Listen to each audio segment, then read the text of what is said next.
Terima kasih pemirsa, Anda masih bersama kami dalam Juru Bicara.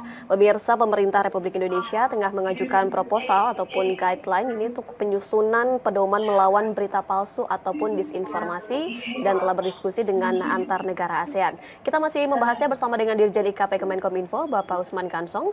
Pak Dirjen, sejauh Bapak melihat berita hoax politik ini kiranya bisa berdampak parah seperti apa Pak untuk baik demokrasi ataupun ekonomi dan juga yang terpenting keamanan negara ini Pak, seperti apa dampak negatif yang ditimbulkan? Ya, kemarin bulan Desember tahun 2022, itu tanggal 8 dan 9 Desember 2022, kita menyelenggarakan agenda tahunan bernama Bali Demokrasi Forum. Saya hadir di situ dan salah satu kesimpulan yang terungkap dalam Bali Demokrasi Forum tersebut, dan ini saya kira disepakati oleh para peserta dari berbagai negara, bahwa demokrasi di banyak negara itu mengalami stagnasi, artinya jalan di tempat atau kemunduran. Ya, kemunduran, dan ini bukan hanya terjadi di negara-negara yang termasuk di negara yang demokrasinya dianggap sudah mapan, misalnya Amerika begitu. Dan penyebab stagnasi atau regresi demokrasi ini adalah disinformasi politik di media sosial. Nah, artinya dampak disinformasi ini luar biasa. Dia menyebabkan kemunduran demokrasi, ya, kemunduran demokrasi.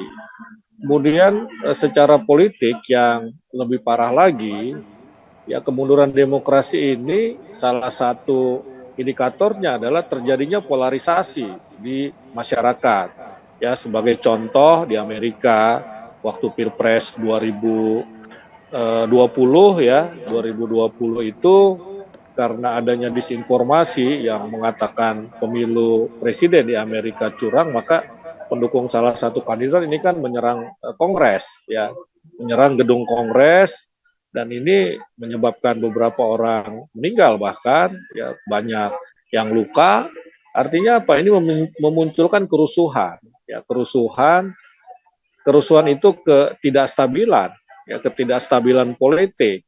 Nah, ketidakstabilan politik ini juga bisa berdampak pada ketidakstabilan ekonomi. Ya, ekonomi ini bisa bergerak, ya, bisa bekerja dengan baik kalau politik di suatu negara ini berlangsung juga secara baik, ya.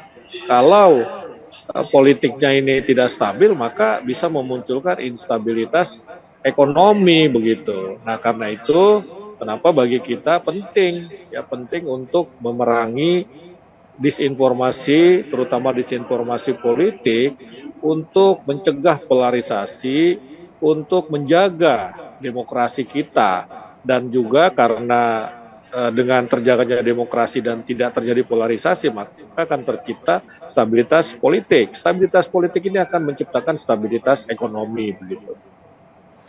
Baik, sehingga ini penting untuk memerangi disinformasi, kemudian juga informasi hoax ini di tengah masyarakat ini penting untuk segera kita perangi dan istilahnya dapat disaring sebelum sharing begitu ya Pak. Dan juga bisa dibayangkan bahwa memang ini jika informasi yang disinformasi ini terus beredar di tengah masyarakat, ini dapat menimbulkan tidak hanya ekonomi namun juga berdampak pada demokrasi di tengah masyarakat. Kemudian Pak Dirjen, kalau dari Indonesia sendiri, pemerintah Indonesia terutama Kominfo ini kan telah memiliki Undang-Undang ITE begitu Pak, yang mengatur soal hate speech, kemudian juga soal hoax, dan kita juga memiliki aturan PSE dalam lingkup private begitu Pak, untuk segera dapat membantu menurunkan berita hoax. Lantas sebenarnya apa yang dihadapi oleh pemerintah Indonesia sehingga tetap masih ada penyebaran hoax di tengah masyarakat ini Pak?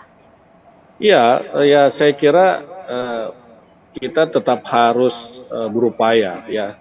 Ini adalah langkah atau kebijakan atau ikhtiar yang harus kita lakukan terus-menerus begitu. Kita harus lakukan terus-menerus. Kita ini harus secara komprehensif mengambil kebijakan atau mengambil langkah agar tadi disinformasi menurun, ya, turun di media sosial, apalagi menjelang pemilu misalnya tahun politik tahun 2023 ini. Nah, pemerintah atau khususnya Kominfo ini kan punya berbagai langkah, ya, untuk memerangi disinformasi. Ya langkah di hulu ya atau di apa namanya di hulu itu di awal ya sifatnya ini mencegah kita melakukan yang kita sebut gerakan nasional literasi digital. Ya ini adalah langkah yang sifatnya preventif, edukatif. Kita mengedukasi masyarakat untuk menggunakan ruang digital ini untuk kebaikan, ya untuk berbicara yang baik, untuk konten-konten, untuk memproduksi konten-konten dan menyebarkan konten-konten yang positif, produktif, demokratis, kritis, begitu, dan optimistis. Jangan mengisi ruang media sosial dengan hoax, dengan disinformasi, itu kita edukasi. Kemudian di midstream atau di tengah kita melakukan mekanisme yang kita sebut mekanisme korektif. Ya dalam hal ini kita melakukan take down konten-konten negatif, konten-konten yang bersifat disinformatif, dan juga melakukan kontra narasi.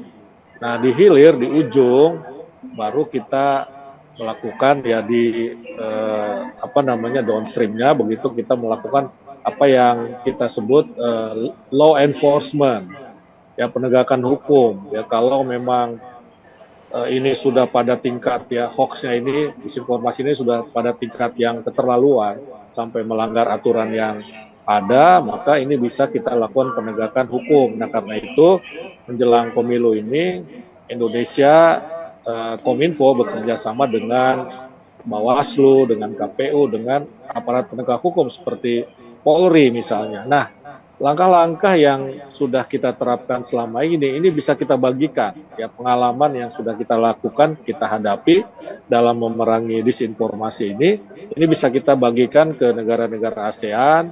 Ya, kita bisa mapankan dia ke dalam guidelines, ya, ke dalam panduan yang bisa diterapkan di negara-negara Asia Tenggara begitu. Nah, saya kira justru itu ya kita malah akan memperluas penerapan kebijakan memerangi disinformasi yang dilakukan Indonesia di negara-negara ASEAN, tentu saja dengan modifikasi ya, ada penambahan, ada penyesuaian dengan kondisi di negara masing-masing. Tentu di satu negara ini bisa saja berbeda hukumnya dalam ruang digital dengan negara lain ya. Itu kita hormati ya, tetapi mungkin ada panduan yang bisa kita gunakan secara bersama-sama begitu.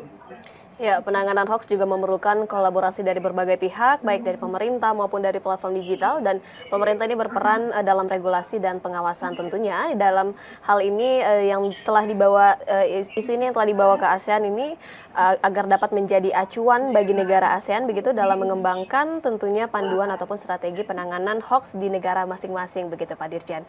Kita harus jeda terlebih dahulu Pak Dirjen, sesaat lagi pemirsa juru bicara akan segera kembali.